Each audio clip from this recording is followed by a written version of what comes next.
Assalamualaikum warahmatullahi wabarakatuh. Hai, perkenalkan nama saya Bulan Kurniati. Di sini saya akan membahas mengenai isu sosial yang ada di Indonesia, yaitu isu kekerasan seksual pada anak. Dan saya juga akan membahas tentang pendidikan seksual di sekolah dasar. Apakah penting atau tidak? Mari kita simak. Pernah kami menangani kasus itu, kekerasan seksual yang dilakukan oleh seorang dewasa terhadap anak usia 4 tahun laki-laki. Itu sampai saat ini anak ini mungkin udah sekolah SMP, informasi terakhir yang saya dapat, ini dia mengalami trauma yang luar biasa dan mengalami perubahan perilaku.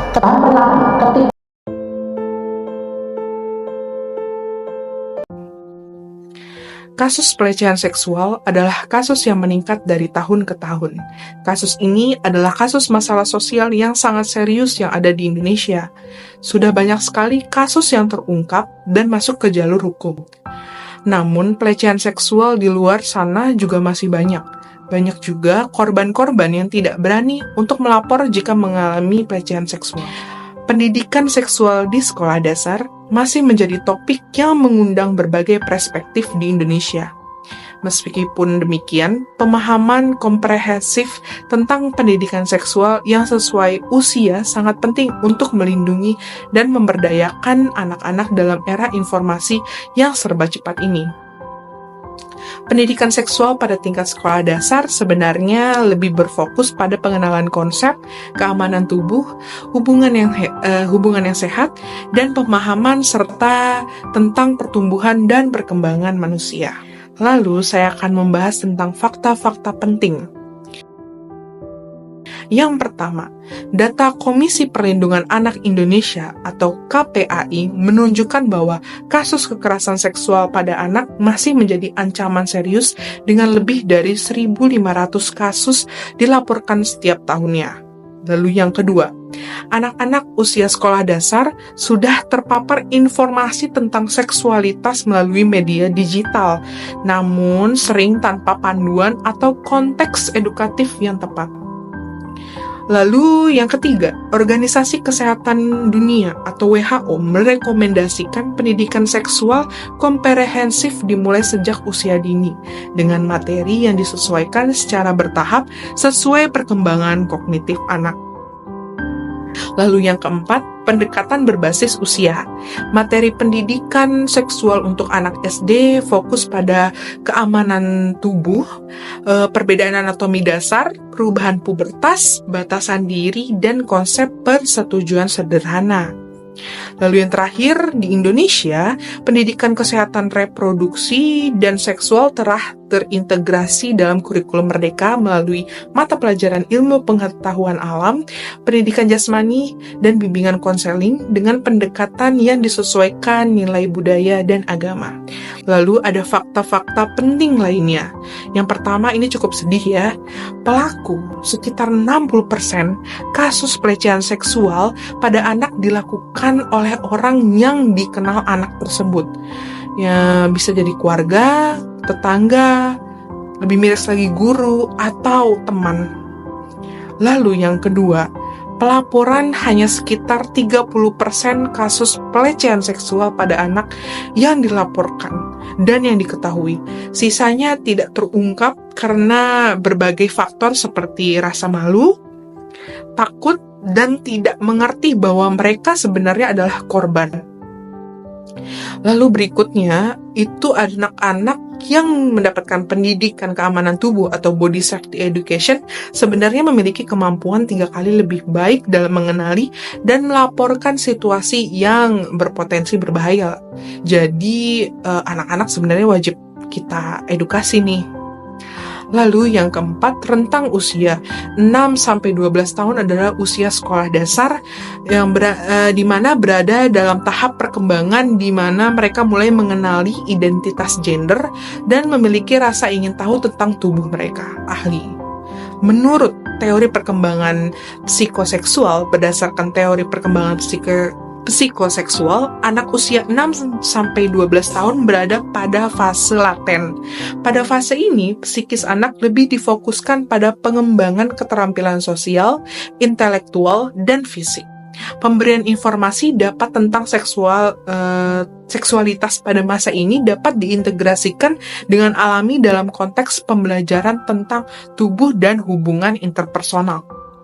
Lalu ada teori pengembangan kognitif Piaget. Anak usia sekolah dasar berada pada tahap operasional konkret, di mana mereka mulai mampu berpikir logis tentang objek atau peristiwa. Pendidikan seksual pada tahap ini sebaiknya menggunakan pendekatan konkret dengan bahasa yang sederhana yang dipahami dengan anak dan contoh nyata yang dapat dipahami anak. Lanjut ke dampak positif. Ini dampak positif bagi anak untuk mengetahui pendidikan seksual ya. Yang pertama, peningkatan keamanan diri. Yang sudah saya bahas tadi, anak-anak yang mendapatkan pendidikan keamanan tubuh atau body safety education lebih mampu mengenali dan melaporkan situasi yang tidak aman atau tidak pantas. Lalu selanjutnya kedua, pengembangan konsep diri yang positif. Pemahaman tentang tubuh dan perkembangannya membantu anak memiliki citra tubuh yang sehat dan menghargai keunikan diri masing-masing. Contohnya, mata saya bulat, saya dilahirkan bibir saya yang lebar, saya juga dilahirkan dengan bahu saya yang lebar, seperti itu. Lalu selanjutnya, komunikasi terbuka. Pendidikan seksual yang diberikan dengan tepat mendorong komunikasi lebih terbuka antara anak dengan orang dewasa yang dipercaya tentang pertanyaan seputar tubuh atau hubungan. Lalu selanjutnya persiapan pubertas. Anak-anak yang dipersiapkan untuk menghadapi perubahan pubertas ya, mengalami kecemasan yang lebih rendah saat menghadapi perubahan fisik dan emosional. Ini biasanya sudah mulai pubertas untuk perempuan ya, di usia saat menginjak kelas 5 dan kelas 6 SD. Lalu, apa aja sih dampak negatif jika tidak diterapkan dengan tepat? Yang pertama, itu jika materi disampaikan dengan cara yang tidak sesuai usia atau konteks budaya, itu juga dapat menimbulkan kecemasan atau kebingungan pada anak-anak. Lalu yang kedua, pendekatan yang tidak mempertimbangkan keragaman nilai keluarga, agama, dapat menciptakan konflik antara apa yang dipelajari di sekolah dan apa yang dipelajari di rumah. Lalu yang ketiga, pengenalan konten yang terlalu dewasa tanpa konteks yang tepat beresiko menormalkan perilaku yang belum sesuai dengan tahap perkembangan anak. Lalu yang keempat, kurangnya komunikasi dengan keluarga dapat menimbulkan resistensi dari orang tua yang merasa hak mereka dalam pendidikan moral anak diambil alih. Lalu yang terakhir, pendekatan yang tidak inklusif dapat memperkuat stereotip gender atau stigma terhadap kelompok tertentu. Lalu apa saja sih manfaat jangka panjang? Yang pertama, pengambilan keputusan dan bertanggung jawab. Pondasi pengetahuan yang tepat sejak dini berkontribusi pada kemampuan membuat keputusan yang bertanggung jawab terkait kesehatan reproduksi di masa depan. Lalu yang kedua, hubungan interpersonal yang sehat. Pemahaman tentang batasan pribadi, persetujuan, dan rasa hormat membantu anak mengembangkan keterampilan untuk membangun hubungan yang sehat dan saling menghormati. Lalu selanjutnya yang ketiga itu peningkatan kesehatan mental. Pemahaman yang tepat tentang tubuh dan seksualitas mengurangi rasa malu, meningkatkan kepercayaan diri juga pada anak, dan berkontribusi pada kesehatan mental yang lebih baik. Lalu saya akan membahas tentang strategi pencegahan dan implementasinya. Yang pertama, kita harus mengintegrasikan pendidikan seksual ke dalam mata pelajaran yang sudah ada, seperti IPA, pendidikan kesehatan, atau pendidikan karakter. Lalu yang kedua, kolaborasi antara sekolah, keluarga, tenaga kesehatan, dan komunitas dalam pengembangan dan penyampaian program. Lalu yang ketiga, memastikan guru mendapatkan pelatihan yang memadai untuk menyampaikan materi dengan nyaman, akurat, dan sesuai konteks budaya. Lalu yang keempat, mengembangkan materi bertingkat yang sesuai dengan tahap perkembangan kognitif dan emosional anak. Misalnya kelas 1 dan 2 fokus pada nama bagian tubuh, privasi, dan keamanan personal. Lalu kelas 3 dan 4 pengenalan perubahan pubertas awal dan konsep persetujuan. Lalu untuk kelas 5 dan 6 persiapan pubertas lebih mendalam dan hubungan interpersonal yang sehat. Lalu selanjutnya yang kelima itu melibatkan orang tua melalui sesi informasi materi pendukung untuk diskusi di rumah dan kesempatan untuk meninjau materi pembelajaran. Lalu kita membahas tentang harapan untuk masa depan. Yang pertama, pengembangan panduan nasional untuk pendidikan seksual yang komprehensif, inklusif, dan sesuai konteks budaya Indonesia.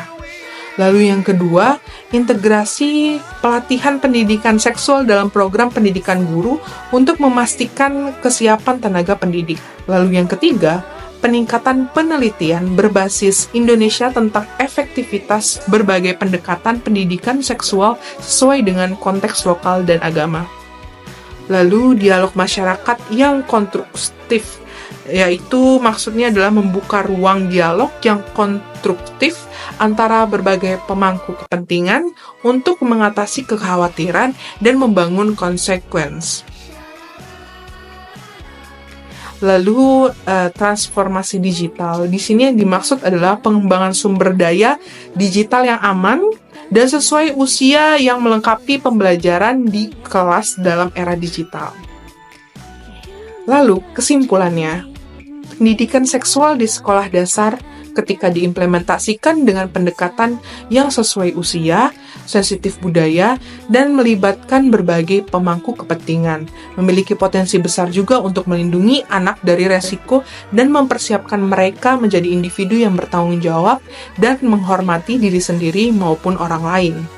Tantangan implementasi dapat diatasi melalui dialog yang terbuka, berbasis bukti juga, dan berpusat pada kepentingan terbaik anak. Dengan komitmen bersama, pendidikan seksual dapat menjadi komponen penting dalam upaya menciptakan generasi yang sehat, aman, dan bertanggung jawab. Terima kasih. Sekian dari saya. Wassalamualaikum warahmatullahi wabarakatuh. Sampai jumpa.